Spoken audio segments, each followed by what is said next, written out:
உறவுகளுக்கு வணக்கம். இன்றைக்கி நம்ம பார்க்க போகிற சமையல் வந்து வாத்து கறி.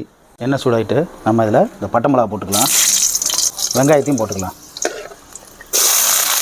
வெங்காயம் நல்லா வதக்கிட்டு அடுத்து நம்ம தக்காளியை போடலாம்.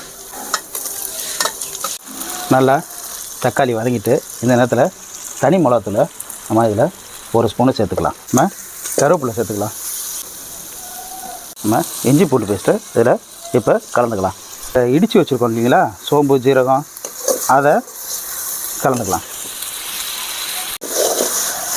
ஒரு அரை ஸ்பூனு மஞ்சள், வீட்டு மிளகாத்தூள் ஒரு 2 ஸ்பூனு. நல்லா பச்சை வாசனை போயிடுச்சு. இந்த நேரத்தில் கொஞ்சம் மல்லி இலையை இதில் போட்டுக்கலாம். தேவையான அளவுக்கு தண்ணியை ஊற்றி மூடியை போட்டுற வேண்டியதான். இப்போ நம்ம தேவையான அளவுக்கு இதில் உப்பு கலந்துக்கலாம். வாத்துக்கறி வறுவல் ரெடி ஆகிட்டு